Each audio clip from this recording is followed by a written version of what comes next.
It's so true. Hey everyone, welcome back to On Purpose, the number one health podcast in the world. Thanks to each and every single one of you who come back every week to listen, learn, and grow. I'm genuinely so grateful for the amazing and incredible audience that you are. And you know that my genuine heart and job is to try and find you guests that I believe are going to help you learn and listen and grow and help you actually live the life that is full of potential, full of joy, and full of happiness. And today's guest is definitely not going to disappoint. I'm actually personally very excited about this conversation because I think not only are we going to love this conversation, I'm going to be really surprised by a lot of the stuff that comes out of it. I'm excited for that element of surprise and delight that I'm expecting from this. No pressure, of course.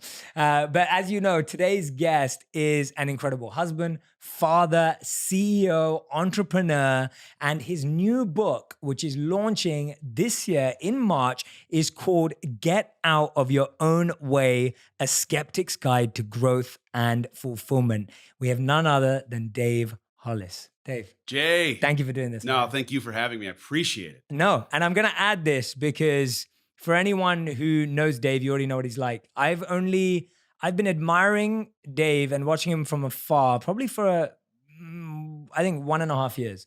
And I only met him a couple of days ago, but we've been exchanging emails and messages back and forth. He's very prompt, first of all, which tells me lots of stuff about someone. But more than that, he's just got this beautiful aura emanating, and he has this energy which is just it's like he can give you a hug and tell you the truth at the same time, which I think is like a very cool mix. But I'm excited to build our friendship, man, honestly. I am too. And here's the thing, as an admirer from afar for a long time, you always are somewhat leery to meet someone who you've been admiring for the risk of them letting you down, and you do not do that. So, man, I really appreciate the chance to connect in person and look forward to everything that comes, man. Yeah, absolutely. So let's dive straight into it because I feel like there's a lot of stuff we can jump into. Yep. When we talk about your book, Get Out of Your Own Way, as soon as I heard the title, I was like, I was like, that is exactly it. Like, I just couldn't, I was just with you. I was like, yes, get out of your own way. When was the first time in your life that you realized you were in your own way? I mean, here's the headline. I was and have been in my own way forever and ever, but probably had the hubris, the conceit, ego to not fully confess or admit it until maybe even just in the last decade. But after having constructed a life around a whole host of capital T truths that had been ingrained in me, that fed into an identity I thought I had to live into, started asking a bigger set of questions as I was crossing this chasm between 30 and 40, where these existential things that sometimes come up around milestone birthdays weren't just lasting for the week of the birthday. It was a longer period of time. Why am I here? What am I not doing that I could be doing? Why do I have this gift, this potential from God, our creator, that isn't fully being exploited? And if I spend the next 20 years stuck here in my way, not fully using these gifts, will I have regret? Will my kids sitting around a table at my 60th birthday have something to toast? Will I die not having done the things that I was put on this planet to do? And it was a funk at first that really had me, to be honest, not showing up as well as I'd committed to with my wife or how well I wanted to show up for my kids. And I had to do a lot of soul searching around, well, why? And the book really truly ends up being these 20 lies that I believe that at one time or another had me in my own way, that in shining the light of truth on them made them unbelievable, and in their unbelievability kept me out of my own way. That's amazing. And hearing you say that is like, now when you say it, it sounds so simple, but I'm sure the process is anything but. And what you add to it even more than the process. And, you know, in this space, you meet a lot of people who talk about like the stuff they broke through and challenges they've been through. The part that I love about yours is you sprinkle this line, a skeptic's guide, right? And it's like, you were a skeptic. Like, tell me what you were skeptical about and where that skepticism came from. Because that just, when I heard that, I was like, oh, that's just added a whole flavor for me, because I kind of see myself as indifferent. Mm-hmm. Before I was involved in this whole world, I was indifferent. I wasn't skeptical, but I wasn't pro all of this stuff. So I was indifferent. But when I hear someone specifically say skeptical, I'm like, all right, tell me about that. Yeah, I mean, it's such a variety of factors, right? My family of origin downloading software early on in my life about how you do or don't need certain things. Masculinity is defined by society telling me as a man whether I was good or not for being able to stand on my own or reach for help. I truly had a skepticism generally about the tools that I now use every single day to fully unlock the things in my life as only being reserved for people who were broken. Mm. That if you needed to use the tools of development, of growth, that it somehow indicted you for not being whole enough, worthy today. And of course, now I think completely differently. But my skepticism showed its head most when my wife, who has now written some books inside of this space, was trying to find ways to solve some of the things that were getting in her way. Anxiety, a big thing. Everyone's dealing with anxiety today. And some negative coping mechanisms, a handful of things. And so she went on this pursuit of how can I, through self-education, through books, podcasts, personal development conferences, learn why I suffer, and in understanding my suffering, stop. And to me, I was like, well, that's hocus pocus. That's snake oil. That's crazy. And if you go into these environments and accept their Kool-Aid, well, I just think that you're being scammed. And so I like clinging to some of the ways I was raised, some of the tropes about masculinity as a person that was raised inside of a church community. The idea that you could learn from someone who wasn't holding a Bible in some ways was sacrilegious. And so I Wow. just, for a host of reasons, was skeptical. And as she dove in and really started emerging into this woman that she's become, whole, just on fire for life, full of passion, motivation burning inside of her, I was stuck. I was like in this stuck place.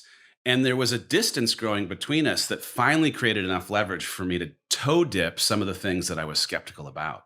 Wow. I love that. And I love hearing especially when someone in your life goes in deep.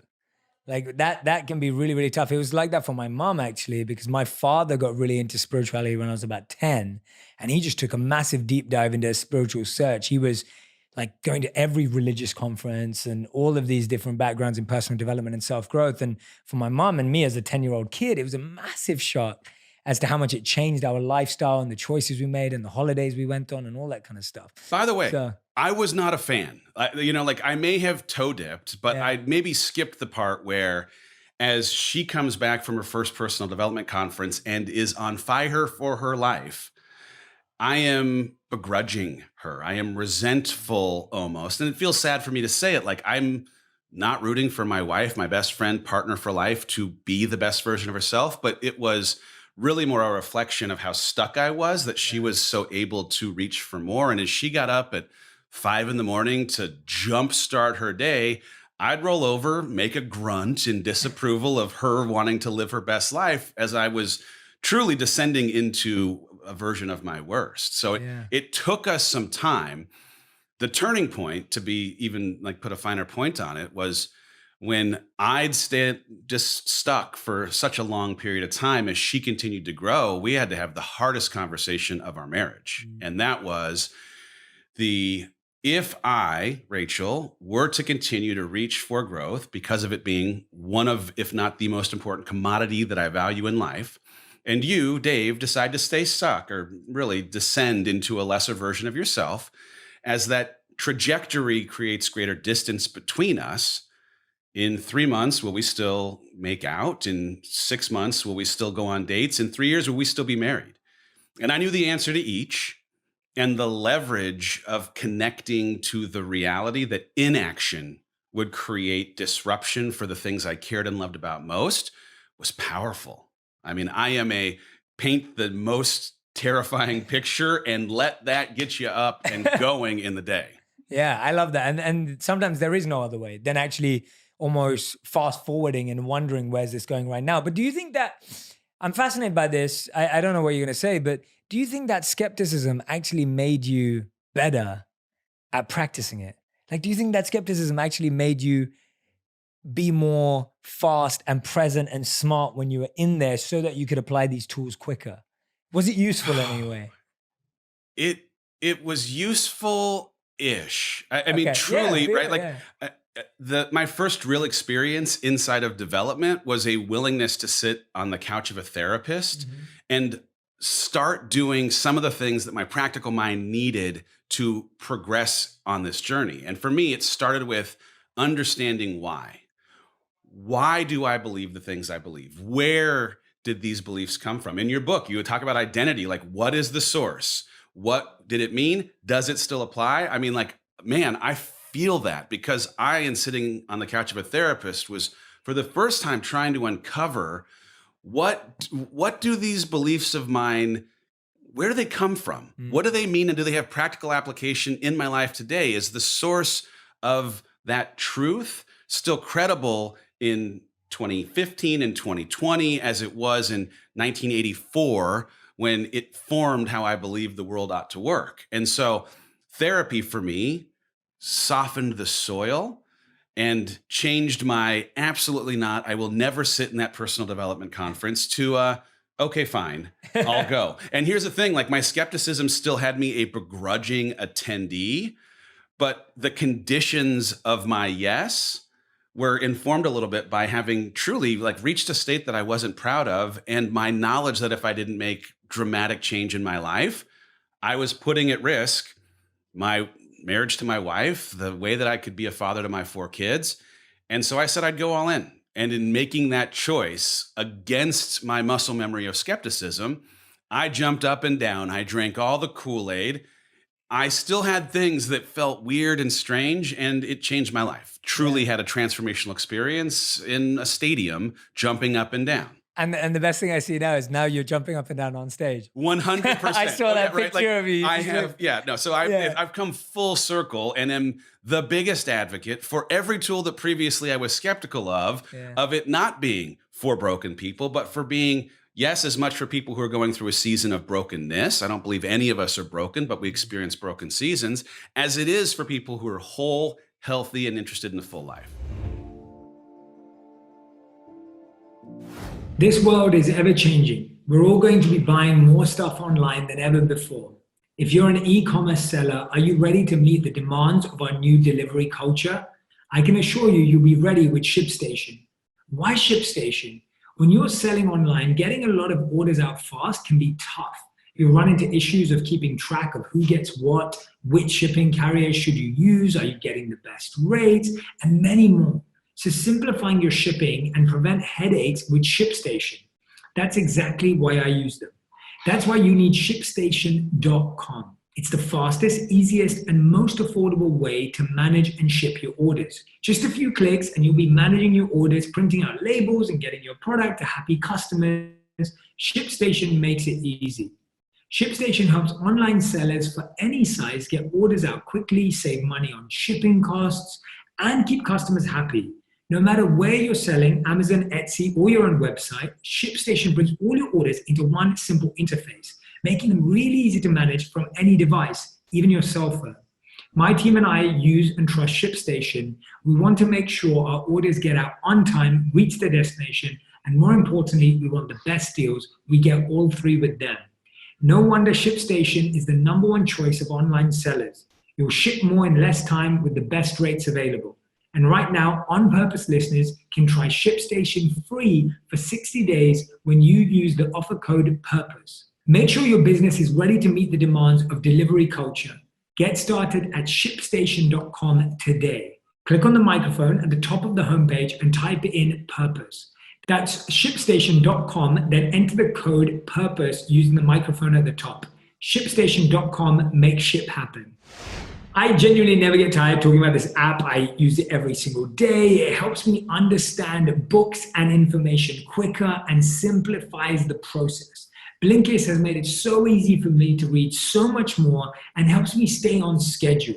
I know that in today's era, it's so easy to be pulled in every direction and never feel that you have enough time, even when you're at home all day. And this really helps reading become simpler or listening become simpler for you. Blinkist is the only app that takes the best key takeaways, the need-to-know information from thousands of nonfiction books and condenses them down into 15 minutes so you can read or listen to them. As you know, I love reading autobiographies, and they're usually pretty long. So before I start reading one, I use Blinkist to filter if it's a book I will truly enjoy. It's the easiest way to consume great books. I enjoy using Blinkist whenever I'm traveling, when we were, but I also love using it indoors on my iPad. The minimal interface makes it easy on my eyes, and with no distractions, I can easily focus. I just reread Getting Comfy by Jordan Gross. And if you're interested in finding a great morning routine so that you can wake up feeling motivated and inspired, it's a great place to start. As I always say, you don't need to read 5 new books. You can focus on reading the same one 5 times to make sure you internalize the principles of the book and actually put them into practice. With Blinkist, you get unlimited access to read or listen to a massive library of condensed non-fiction books. All the books you want and for all one low price.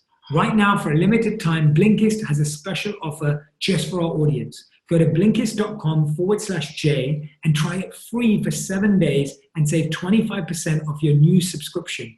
That's Blinkist, spelled BLINKIST.com/J to start your free 7-day trial. And you'll also save 25% off, but only when you sign up at Blinkist.com/J. Yeah, absolutely. No, I love hearing that. And I love that you didn't have to wait till it all went wrong. Like you had the foresight, you had the ability to go, this is getting bad.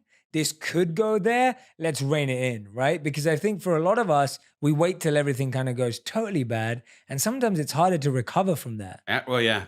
This idea of irreconcilable differences, as a for example, I originally in my years thought of it as a line that frankly people concocted when they were too lazy to work on their relationship. And I can see now with 100% clarity that I was very much on the beginning journey down a path of reconcilability with my wife in a way that, man, thank goodness we saw that we were headed down that way. It was still something that we could fix. It was still something that I could change. But too many people don't take the temperature until they're so far in the pot that they don't realize that the water's boiling. Yeah. I'm interested in how your friends took it with you.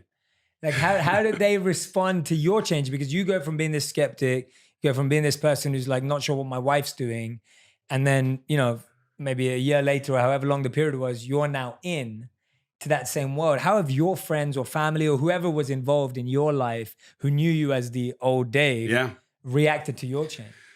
Well, what's crazy is the outcome of the work starting was a decision to wholesale change our life. And that is, I, for 17 years, had worked at the Walt Disney Company.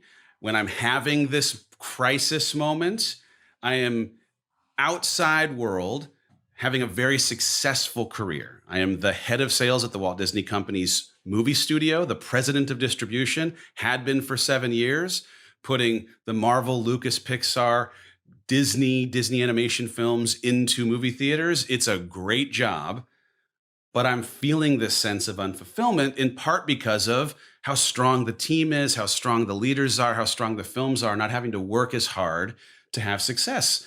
You or I, regardless of our qualifications, could sell Avengers and Star Wars films to movie theaters. Trust me, they will take them, right? But my decision in the aftermath of the aha moments inside of this personal development environment was this connection between growth and fulfillment. That my unfulfillment was a signal of not being in a posture to grow. And so rather than wait for someone else to create an opportunity for me to grow, I had to take action to create growth. So I left a job that most don't leave to pursue impact and work with my wife, moved our family from Los Angeles to Austin. And that decision to a person, as much as it was, yes, a manifestation and reflection of my adopting personal development and this work, it did not make sense to a single human in our circle. When I told people, hey, I'm going to leave this job, they were wondering if I'd lost my mind. And by the way, if shoe were on the other foot, I'd be asking the same set of questions. But I left what I knew for what I needed.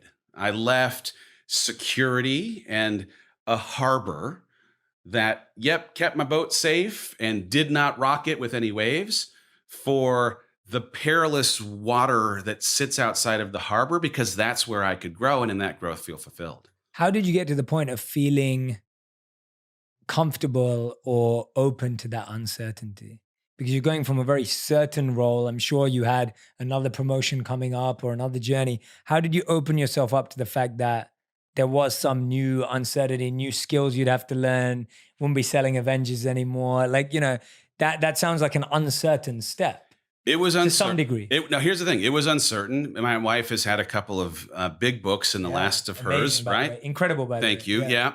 And before Girl Wash Your Face came out, we made this choice. So as much as I'd read the book, I had a sense of what I believed its impact could be. I could have never captured what its impact would actually be. But she'd spent a long time working on building a company that was at a tipping point that she knew she needed to bring an operator in to offset some of what she brings as a visionary creator. And I happened to possess skills as a practical, pragmatic operator that it was either me or someone else that might come in. And considering that I had really had this light bulb go off, man, you're not currently in a position to grow and you don't know how to do any of the things that you'd be doing in this future with your wife. You don't know how to work together. You don't know how to work outside of a corporate environment. You don't know how to work on a team of 6 people. My team was 1,000 in 72 countries, right? I didn't know how to do any of it. And that thing was frightening. That's scary. I don't know how to do it. But I just come to this appreciation that if I didn't go do something I didn't know how to do, that I could fail at, that I would not be able to generate the fulfillment that I was looking for. I could make mistakes at the Walt Disney Company, but on the whole, I was not in a position to fail because the slate, the team, and the leadership was just too good. Being in a position where you can fail is a requisite, is a prerequisite for you actually being able to grow. And in that growth, being able to be fulfilled. If you don't have that growth, it's just an impossibility. So when I was faced with stay stuck, don't grow, be unfulfilled, or take a chance, it actually ended up not being that hard of a choice because I had the rest of my life to fully live into this potential. And if I didn't move then, I don't know that I would have ever moved. When my friends ask me what's the one thing they can do to stay healthy and improve their overall sense of well-being, I always have 2 suggestions. Work out more and take athletic greens. I've grown to truly enjoy this supplement more and more with each use. There's simply no one size fits all when it comes to supplements, but I do believe there is a great supplement, and that is athletic greens. I can't stop recommending it to everyone I know because I feel like it's one of the world's best kept secrets for your health. My friends always get back to me with great feedback, so that's why I'm telling you to jump on Athletic Greens train. It's the only supplement I take on the daily and actually feel better within minutes of having it. They're no fluff and pack a powerful punch of health. If you had to only get one supplement in during your day, Athletic Greens is the one to grab. If you want to boost your energy, strengthen your immune system, or support gut health, this is for you. With 75 vitamins, vegan-friendly minerals, and whole food source ingredients, plus the antioxidant equivalent of 12 servings of fruit and veg, I'm confident you couldn't find more comprehensive nutrition in one supplement. Don't just take my word for it. Many of the world's top performers, entrepreneurs, athletes, and Olympians trust this brand. The packaging is premium and simple. I enjoy the travel packs, which allow me to take one right after my morning workout and when I am on the go, when we used to go outdoors. You'll feel great mentally and physically the whole day after taking it. No weird stomach pains or digestive issues. This year, be sure to focus on your immunity, energy, and gut health. Athletic Greens all the way. Whether you're taking a step towards a healthier lifestyle or you're an athlete pushing for better performance, Athletic Greens takes the guesswork out of everyday good health. Why not just try it? Jump over to athleticgreens.com/purpose and claim my special offer today. 20 free travel packs valued at $79 with your first purchase. That's athleticgreens.com/purpose. That's amazing. That's insane. I feel like for so many people, it takes a lot of courage to do that. And we got to, regardless of what had been built and what had already worked, it still takes so much. And I don't think that should be underestimated. I appreciate that. I will say this. What's interesting is People assume that it takes a lot of courage often because of what other people who are watching will think of your decision to do something that lives outside of the construct of value that they've created, right? Every person that worked at the company, the team that had, been working with me for the 7 years of the 17, it didn't make sense to them. Because to a person on my team, they were working toward my job, and the idea that I'd leave it voluntarily Yeah.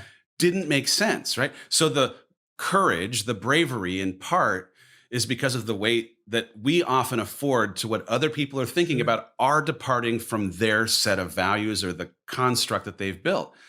And the gift in this is that no one was thinking about me. And I say that in no way that indicts any of them. They are human like you, JR, and that like I am. We have a primary instinct to be considerate of ourselves. Yes. And they do too. And in the book, I talk about a story where I'd concocted this conspiracy theory that they were told to not get back in touch with me after I left for the time that went by when I didn't hear from people. And there was no conspiracy theory. All right. They were busy working on their lives, their things at work. And it's, there's a weird part of ego that needs to feel like we'd be missed, that everything would crumble around us. Yeah.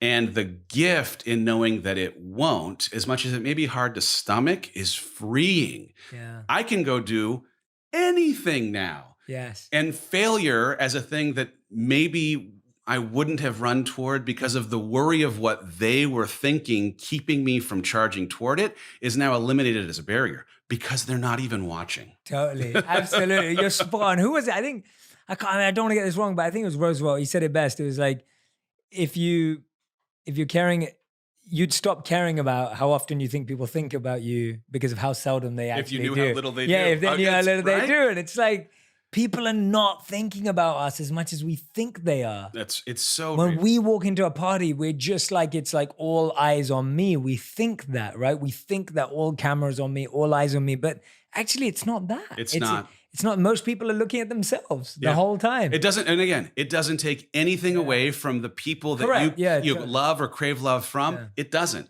It's just a reflection of their humanity. So and true. once you can connect to that, the way that you run towards trying things that you inevitably will not be great at completely changes. I mean, I've really, in this role, the last 2 years of working with my wife and trying to scale a company, I've had to attach myself to the people I respect most and their stories of failure, because there isn't a single one of them that is standing on top of something I admire, and that thing they're standing on isn't a bunch of learning that came out of a bunch of failures. And so normalizing that the price of entry, the cost of the thing we're trying to build, is normalizing failure as an opportunity for data has really, and trust me, it has worked against every ounce of muscle that I've ever had. I've been way more fixed mindset oriented and trying to avoid failure than running toward it.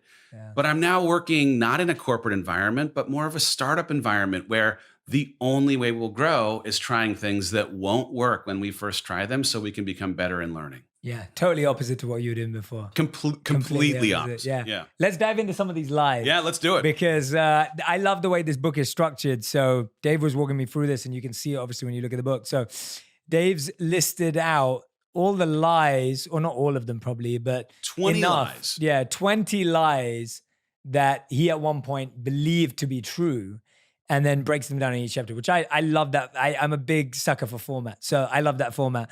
And I'm going to pick some, and we're going to ask Dave questions about stories, questions about his best takeaways and thoughts, depending on which one it is.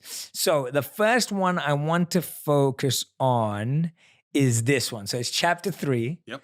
The lie, I have to have it all together. And I'm going to tee it up because I feel like everyone goes through that at some point in their life. And when I went through that of I have to have it all together, it was actually when I first got into personal growth and self-development, because I was just like, oh, wow, like I have to fix everything about my life. Like I've been getting it all wrong. So it's almost like instead of it actually helping me, the first thing personal growth forced me to do was get panicky about the fact that I didn't have it all right. Real. And so I have to have it all together. Let's dive into that lie and tell me the area in your life you felt that most in, the areas that you felt that you were like, oh, I really need to Yeah. get that together, and then break that down for me. When I was most stuck, Yeah. my unwillingness to represent my struggle, which is universal. If you're listening to this, congratulations. As a human, you struggle. Own that. Give yourself permission to have struggle as a part of your story. My unwillingness to represent and honor the reality of my experience and of my struggle meant one thing. I could not connect to anyone else who was struggling to normalize the fact that it was not me being broken, but a totally normal human condition struggle. And secondarily, it kept me from getting help. And so, if you keep your struggle in the dark, if you keep your struggle from those that would help you, you will feel alone, and you're not, and you will not get help, and it's out there. Now that I've transitioned into this world, I went from a role where, among other things, as this head of sales at the Walt Disney Company, I was manicuring a story to press each week on how movies were doing, and I was good at selling whatever it was that we were trying to position to the press. And that bled over into my life in this Facebook, Instagram world where I was manicuring a version of my life that, hey, everything's great, everything's okay. And now in this world where we exist as a company to put tools in people's hands to help them take control of their lives, modeling that we also struggle was a thing at the beginning I really struggled to do. That's a lot of struggle in one sentence. But the reality, though, is right. At the beginning, I was still old Dave in new role, telling people that they could reach for their dreams or beat their fear or whatever it might be. And I wasn't being honest about the way that this identity shift was crushing me, how hard it was to work together, the insecurities I had of being really capable to do the work well. And this book, 2 years of live streams and podcasts and everything else have completely rewritten what it's meant for me to own my experiences. And in the owning of it, I've been able to connect better with the people who are looking so badly for connection. And as a person who's perpetually, like for the rest of my life, looking for help, because I used to have help as a thing that was an indicator of me not being good, whole, or worthy. I need help every day from now until the rest of time because I'm always growing into a better, more complicated version of myself. I get it now because of how willing I am to say, look, I'm struggling at this thing. Who has a solution to keep it from creating pain in my life? Yeah, for sure. I Right? mean, what you just said there, like the accepting that you're going to need help every single day, like just being okay with that, because you're so right. Like we so push away help in all its forms our whole lives. I feel like we've avoided help. Yeah. And then it's weird because then our mind tricks us into going, you don't get any help. Yeah. What's Right? interesting too in this, like truly, Go on, I yeah. struggled in writing the book because I am very, very honest about a lot of things that an older version of me, younger version of me would have never, ever confessed. I would have never owned struggling through 20 things that I am now representing as the truth of my experience. But in having owned them, I have taken the power that used to hold me down with shame, with insecurity, and completely reframed it as the power that I stand on top of for having become a warrior because of, equipped because of, capable because of the struggle. And if you, as a listener, are able to take the experiences that you've been through and own them, they didn't get you, you survived them, you are stronger for them, you learned because of them. It takes the shame, it takes the pain, it takes the stuff that would otherwise keep you from believing that you are capable of chasing whatever that thing is and turns it into the reason why you are uniquely qualified to chase it. Yeah, absolutely. And you do that exactly this. Literally chapter 4, Dave starts telling us the lie, a drink will make this better. Oh, And you get, like you've mentioning, you're getting super vulnerable here. Like you're so open, and it's great to see that, because I think that this is what's going to help the audience. Even hearing what you just said now, it's like we can only do it when we see our heroes do it. And you were talking about Avengers earlier. That's one of the reasons why I love Avengers. yeah. Because to me, Avengers is a bunch of people with a lot of issues. Like each of them have so many issues, but they use all of those issues in trying to help the world. They become their strength. They become their strength. I had a casual relationship with alcohol for most of my adult life. Drink after work, couple drinks, bad day, long day, triggering day, 3 drinks, right? Take the rough edges off the end of a long day. And in the transition in identity, in becoming accustomed to this new life, in the worry of what other people were thinking, in the grappling with all of it, what was a casual relationship turned into something that wasn't. And what I realized is I had made this decision. I got this little tattoo on my arm. Yeah. A ship is safe in harbor, but that's not what ships were built for, right? Yes. I am the ship. I was built for this. I made this decision to leave the harbor. I'm now chasing the growth that the waves will create. But when the waves get too rocky and trigger my anxiety and my imposter syndrome and the worry of what other people are thinking, I'm having a drink to reduce the rockiness of the waves at the expense of the growth that I was chasing. You don't get the growth when you're muting the benefit that would have come from those waves. So I had to learn that coping mechanism, it can't be applied as a local anesthetic, right? You can't have a drink just for your anxiety without muting your joy.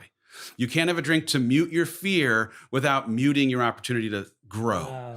And so I had to find a new coping mechanism. By the way, the triggers, they still exist. In fact, with the way that I'm pursuing what I'm pursuing, they're coming at a faster rate. I needed to find something else. So I substituted bottles for running shoes. And as a sign of how much I've had to run in the year that I've stopped drinking, I've run about 900 miles. That's insane. Lots of running, but it's therapy. It's a productive way of processing the fear and the anxiety and the insecurity that comes up in a way that still affords me the opportunity to show up well for my team, my wife, my kids, and allows me, as I lay my head on the pillow at night, when I'm alone with my own thoughts, to have pride for how I've taken control of a thing that previously was controlling me.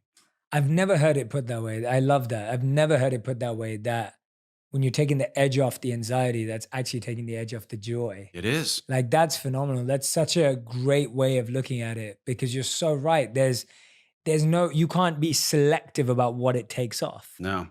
And it's a trick. I mean, truly, like society, the like way that your family of origin maybe used the thing that you now use. Yeah. You've convinced yourself that, oh, no, this is just the nice way to segue out of a long day into a soft, landing an evening.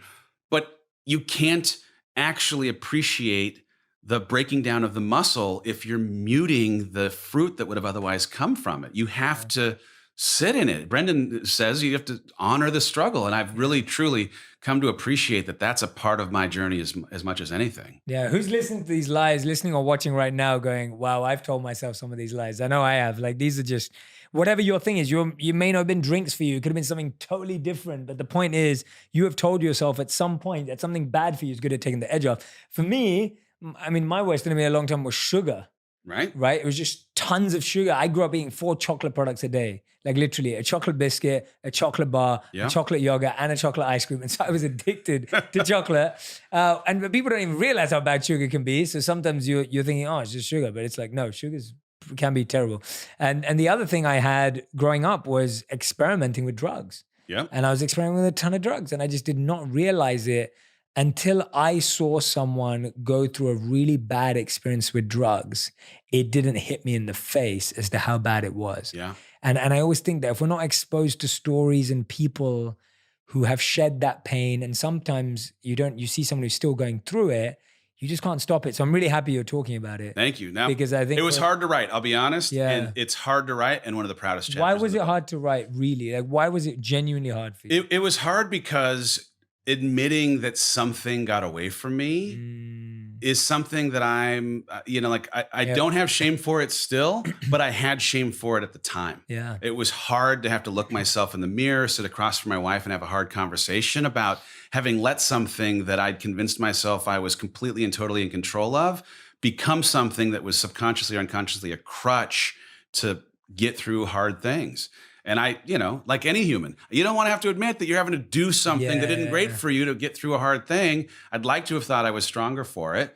I feel way stronger now for having come through a season where it was, really working against me. And if you're right now struggling with something and you're worried that maybe it'll take too much time or you don't know if you can do it, I am telling you, you can go from a low to a high in a very short amount of time just by considering what you could replace that bad habit with in terms of coping mechanism. Go from positive to negative or negative to Yeah. positive. Oh, And I know you love the book, The Power of Habit. I love I've seen you recommend it before, and yeah, it's so true. And but tell me now, what happens now when, like you're saying, you're probably invited to more events, you're probably invited to more parties, you're probably invited to more networking events.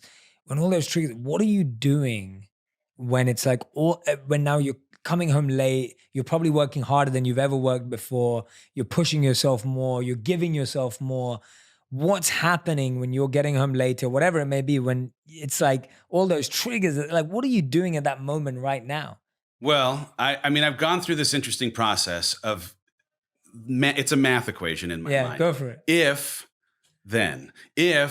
I want to have the energy to survive a day where triggers are guaranteed to come, then I better have my morning routine happening so consistently that regardless of what life throws at me, I've established a foundation. If I want to have the energy to pour into an audience that's showing up for me on the 18th stop of a 20-city book tour, then I better have an exercise routine that has me so conditioned that I can show up well. If I want an exceptional relationship with my wife, then I better be actively pursuing her every single day. And I write these things down every morning, right? I write them down every morning in active word phrases so that it's a trigger for me to preempt the triggers that are going to potentially throw off my intention, right? And the if then, it's one of those things where if you're listening, you're like, man, I don't want to have to get up that early. I don't. Okay, then you just have to change the then statement, right? Like, I want to honor if you find yourself in a season where you really want to commit to Netflix for 2 hours each night. Yeah. If you do, that's fine, but change make your expectations realistic of what you're able then to do. I have to go to bed at 9 o'clock each night. If I have a night where I'm working late, it's altering my ability to get up and start my day the way that I have to have the kind of day that I intend to have. Like, intention and routine is crazy important now that I'm really wanting to focus on what it takes to do the thing I want to do here every day. Yeah, those are I love that. If then statements, those are awesome. Yeah. I absolutely love that. Okay, let's do a couple more. Let's do a couple more before we move forward. Which other one did I want to pick up? This one I really like because I'm intrigued by it. Being right all the time doesn't make me an ass. Ugh. Tell me. I mean, if there were a debate club, I'd still be auditioning to be captain. Like, it's like your greatest strengths are your greatest weaknesses. And arguing, negotiation, having worked in sales for a good part of my life, whether it's ego or whatever it is, right? Like, winning arguments to me was affirming things for my ego at the expense of my personal brand, at the expense of my relationships, right? Like, you talk in your book about the difference between ego and self-esteem. And that line is not one that I had a great handle on for many of whether it was business transactions. I'm going to come in with bravado and I'm going to be right at the expense of potentially maintaining a healthy long-term relationship, or with your partner, with your kids. like there's sometimes you got to lose the battle to win the war kind of mentality that was just lost on a younger, more ego-focused version of myself. Being right all the time makes you an ass. There are times when absolutely you ought to yield for the benefit of changing a little bit of the reputation that you have. Yeah, it's a tough one because I think, a lot of people have this fight for justice too. It's like when you think you know what's right and you're willing to go to town for it. And in a relationship, I mean, I'm married too. I don't have kids yet, but I definitely, in a marriage, it definitely doesn't work. And it also doesn't work because you're not really right half the time. Like, I mean, I've had to really open up to that. I think getting married, moving country, spending time with people from so many different backgrounds. We both travel a lot. Yeah. When I go to different parts of the world, their values are totally different. Yeah.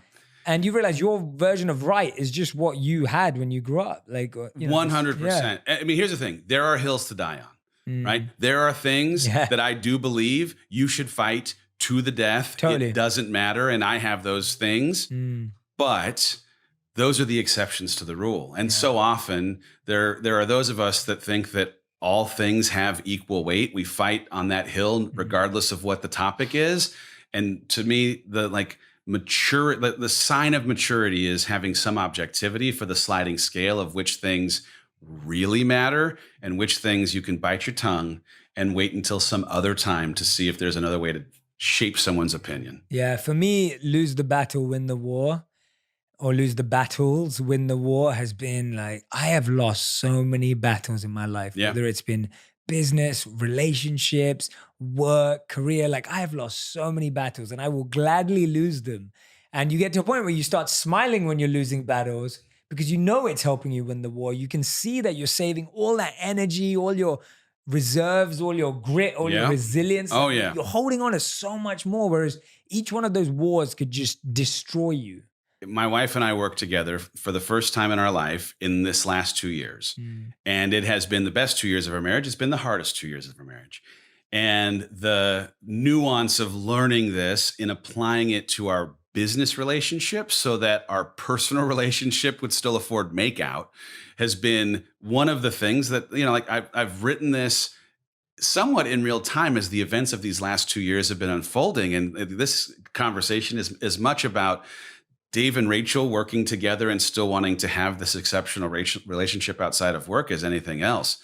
It's hard work. If you work with your partner, but the decision to, fight for the things that actually matter and then yield to the things that will afford you to still like each other as much as you love each other, that's important too. And have you found that working together, because I've never worked with my wife professionally and it's not part of our plan in the work we do, at least for now, you never know. I mean, things. But have you found that the strength of your relationship for you affects the strength of your business relationship? Or actually, have you been able to keep it very separate where both of you can perform for the business, even if things weren't working out at home and then you're figuring them out? And then how hard is either of them? It's interesting because we've changed the nature of our relationship because of the responsibility of our business. Yes. And so we would both, I think, self-identify as recovering codependents, where our interest in keeping the other person happy, even if sometimes it tipped into unhealthy, like we're not going to talk about this thing that we probably ought to talk about, that was a version of our past that in working together, we quickly had to change. And that meant like really embracing radical candor. Kim Scott's got a great book called Radical Candor. This idea of like responsibly and respectfully bringing up things that are hard in the moment for the benefit of not letting them fester and spoil. Our team, it's grown pretty quick, a 65-person team. Mommy and daddy can't be fighting or they will lose focus. They will worry about the direction of the team. We don't want to fight. So instead of fighting, we have really hard conversations all the time so that nothing is ever unsaid. Well, that's just a fundamental change from who we were, but it's produced an unbelievably healthier version of who we are because now there's nothing laying under the surface. It's all out there and it's brought out for the best of our relationship and the best of our work product. Yeah, absolutely. I feel like these kind of formative experiences, especially done in short bursts, like you're talking about last couple of years, I feel like for relationships, and I know it sounds basic, but it's true. It's like either make or break. Like it's very much like it then becomes about how much you both care. Like when me and my wife in 1 year, we moved house 3 times. We moved country. I changed job 3 times. And we moved to New York. And so that was like in 1 year, in 26, and we got married that year. Sorry, I forgot to add. Goodness. We got married that year. So literally we'd already moved home, we got married, we moved country, and I changed job 3 times in the same year. And then we got a new apartment in New York when we moved there. And we moved into this 500 square foot apartment in New York because we couldn't afford anything else. Yeah. It was tiny, living on top of each other. A few months later, I'm now working from home too. She's on the blender. I'm trying to do a Facebook Live. Unreal. And like, it was just, and we went through it that year. Like 2016 was the hardest year for our relationship. And at the same time, like what you're saying, it was the best year for our relationship because I don't think we would have accelerated that fast. You had to. We had to. It was a survival tactic. Totally. And man, the gift of having to figure it out that fast when things are moving as fast as they were then or as fast as they are now, it's a gift, even though it's hard to see it as such in the midst of it. Yeah. And I think that's where the test, and I don't like the word test, but it is to some degree of like, how much you really love each other, what you really wanted, all the commitments you made, like all of that stuff. Yet you have to really look at it in the mirror. One, And you can't really let nothing squeezes past in that year. Like nothing gets past it. our having to come back to our relationship values in the last 2 years has been such an important thing, because the emotion that comes up when life throws in chaos will have you forget the things that you priority ranked as your relationship values. And if you keep coming back to these things, do we still submit that these are the most important things in our relationship? If the answer is yes, then these emotional things have to be filtered through the lens of these values. And all of a sudden, you can create objectivity in a space that previously was being run by emotion. Whew, thank goodness. But man, it takes forcing that and intentionality to come back to it, or you truly are just a victim to the wind blowing in a certain direction. What are some of those relationship values that you both created together, and why did you choose those? Can you tell us some of them? Yeah, our marriage is more important than our business, right? And so our marriage is more important than our business is a thing that we have to come back to a lot, because we both are high performing achiever. We both are driven, have a lot of ambition, and are strong personalities. But I, through the lens of pragmatist, through the lens of operator, am thinking about the how, and she, through the lens of creative, through the lens of vision, is thinking about the what. And so like our tension lives inside of a space that usually is me not having afforded her a chance to fully breathe the what out before I'm already attacking the how. Yeah. And so it's been, okay, hold on. Our marriage is more important, Repeat after me. right? Is more important than the business. And now is time to use discretion so that you don't step on this by letting your muscle memory, your instincts for the how corrupt her passion, her happiness, this thing that lights her up. So, but you know, we have, it's about our family. We have 3 boys and a girl. They're 13 to 3. We have 1,000 kids. And so our commitment to making sure that our family values stay connected to us showing up well for them, no matter what. That doesn't mean that we don't have to create creative solutions because of the way that we travel or have work pulling us in certain directions. But us spending one-on-one time with each of these individual humans, having a set dinner, there are some non-negotiables as a part of this so that we can maintain that, like, our family has to be first. The commitment to a date night every single week, every Thursday, every single Thursday night. And here's the thing. In the last 2 years, this hardest and best 2 years of our life, we went on plenty of dates where we loved each other more than we liked each other, right? We were in seasons of conflict. We just had 4 of those hard, candid conversations with each other, but we were committed to keeping the frequency of connecting in a date night, even though it was hard to want to go sometimes because we just didn't want to let too much time ever get between the last time we really were intentional about creating that space. What's your favorite date night activity? We love to try new restaurants, but honestly, our favorite lately has been anything that requires us pushing ourselves physically, which is like crazy. Cool. It's like such a departure from who we ever were in the first 10 years of our marriage. But we both are now becoming long distance runners. We've just anything that gets us out and makes us have to do something physical has been like, it's been our jam lately. And we really are staying connected. Like move your body, change your mind has really been a mantra of ours in a season of needing to always change our mind. So whether it's, you know, during the day, hey, you're starting to feel the funk, get up, turn on some music, jump around. Or if it's, hey, you're feeling triggered, go on a long run, we carry that into some of the date experiences that we have because it's in that, like, let's go push ourselves to do something that's a little bit crazy, zany, different.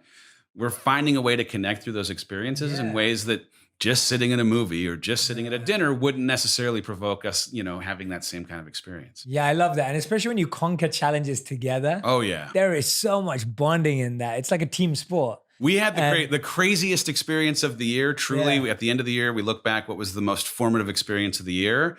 We had a recommitment ceremony on the side of a hill in Ireland, 15 years of being married. It was amazing. But for me, we climbed this mountain 13 times to Everest. We like 29,000 feet of climbing Jesse Itzler's Yeah, event, Bananas. yeah.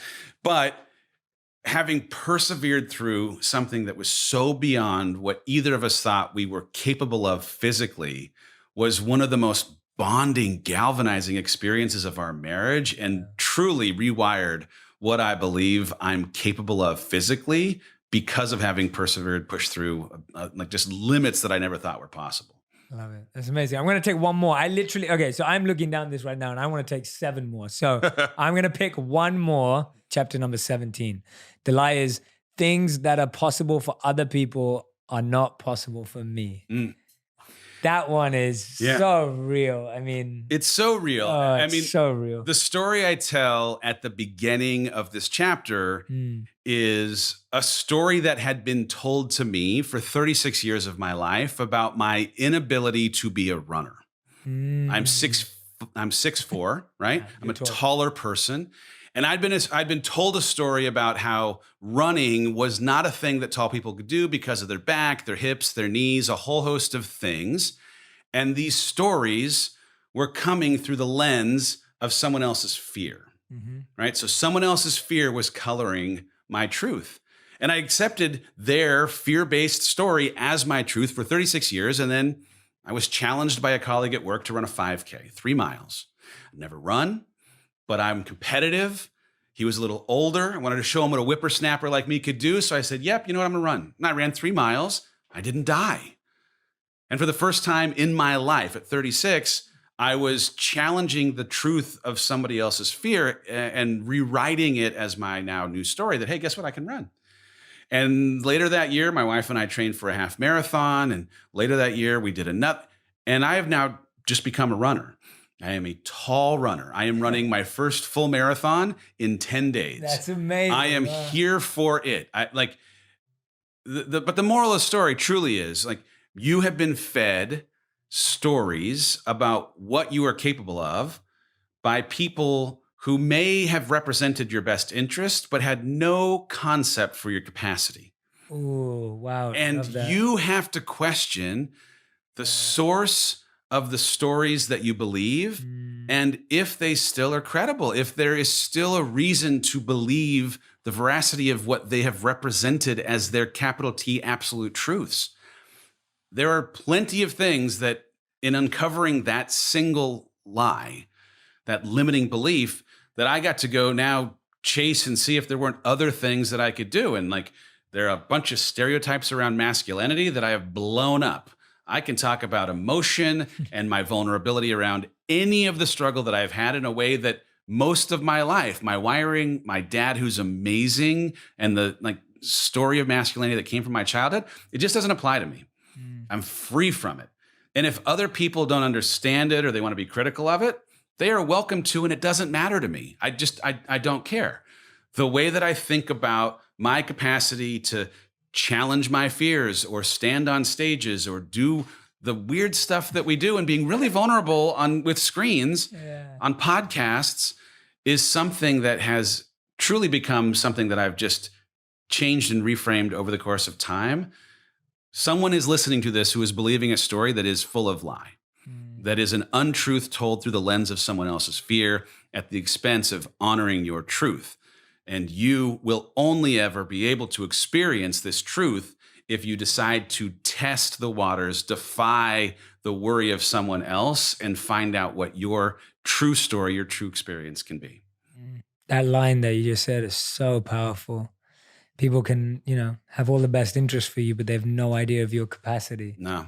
It's so true. And you can't expect them to either. Yeah. And you can't make their opinion your reality, and you can't expect that their capacity is yours or their capacity for you is yours. I will tell you, like, other people's worry for you is often wrapped in love, right? I say this out of experience with my wife, who in handing me the first draft of Girl Wash Your Face, printed out on 8.5 by 11 paper, binder clipped, I read it and thought that the vulnerability that she was representing in this book was a mistake. I was 100% certain of it. It was driven by my fear and my believing that we'd worked too hard on the managing of optics, that she might now compromise in her honesty and truth. And so I worked with every ounce of my being wrapped in love to convince her to not publish a book that has now sold 4 million copies, right? Like a book that, frankly, because of the thousands of letters that I've read of its impact, actually afforded me the opportunity to write this book. I love that.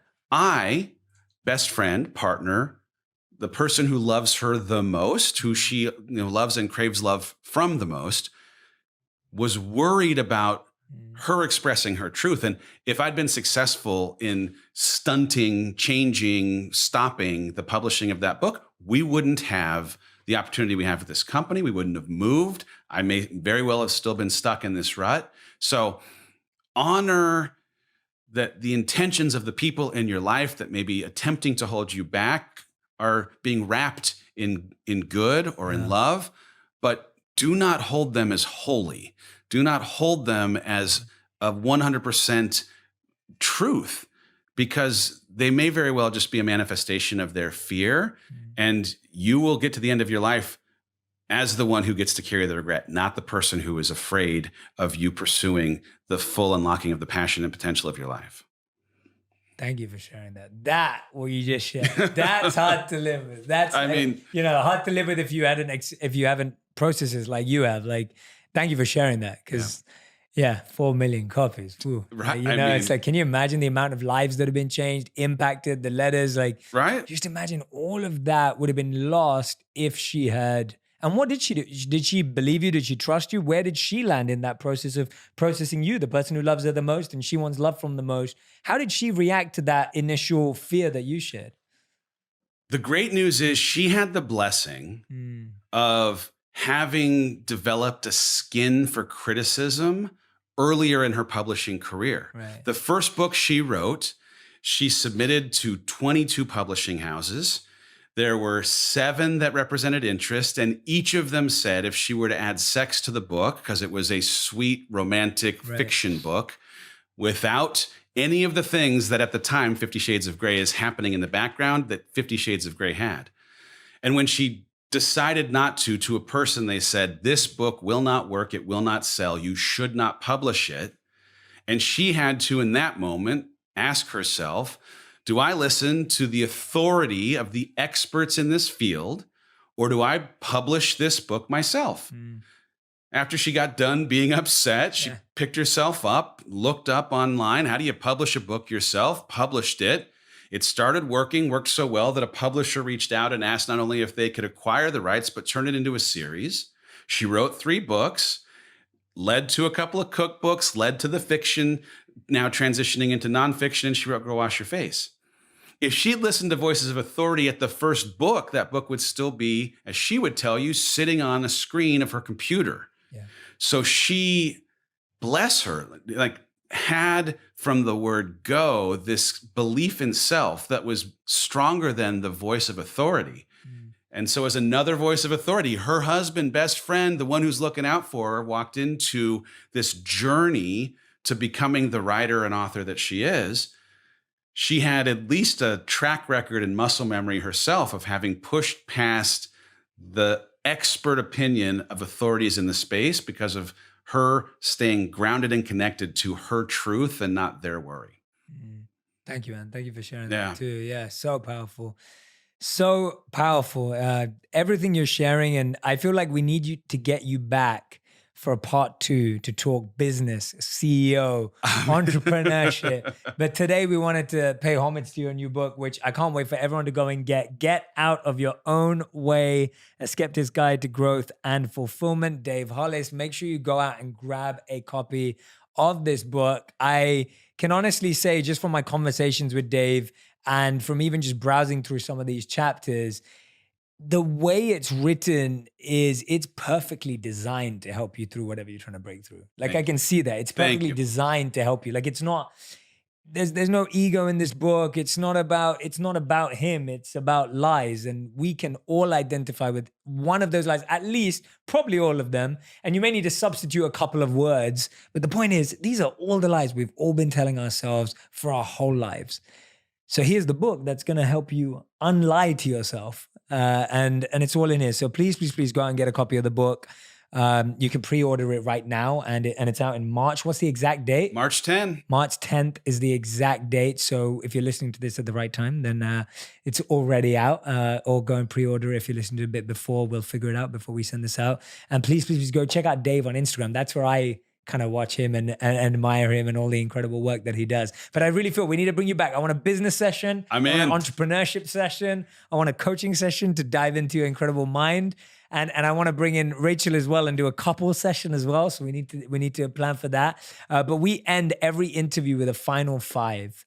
This is a rapid fire round. It's 1 word to 1 sentence answers maximum. Okay. I will probably ask you for more because you're interesting and fascinating. But let's start with the number 1 question. The best relationship lesson you've learned in the past 12 months? Go to bed angry. Oh, no. Okay. Now, oh, wow. Okay. Here we go. All right. Okay. There goes my final 5. Explain that. Yeah. I know there's such a colloquialism around like, don't go to bed angry. But most of the time when we're ready to have the conversation that we need to, when we're angry, there's not enough time to fully unpack the conversation. And we're starting it in this emotional state that hasn't afforded us enough time to think about how we'd like to deliver it. So I would rather have backs turned, fall asleep, let some of the emotion go, and then have an objective conversation when you've been able to think about how you can represent your perspective in a way that they can hear it, and how you can hear them without formulating your response. Because every time we've had a conversation right before bedtime, it's, I'm not really listening. I am arming a response to the thing that you're saying, and it never, ever works out. So go to bed angry. Okay, so you need to come back for a relationship session also. That's brilliant. And that's so true. So my wife taught me that because I'm one of these people that's like, let's work it out. Let's figure it out. And I'm good even in the moment at putting my emotion aside to some degree, but my wife's always been the one who's like, no, I need to process this. Let me think about it. And so often when we first got together, I'd be that guy going, we can't go to sleep. We're not going to sleep angry. Yep. Like I'd be that guy. And then she'd be like, no, I need time to process it. I'm like, no, we have to do it right now. And it took me a while, but she That's trained good. me in that direction. That's so, good. So you and my wife are in agreement in. on this one. So, okay, awesome. The best business lesson you've learned in the last 12 months?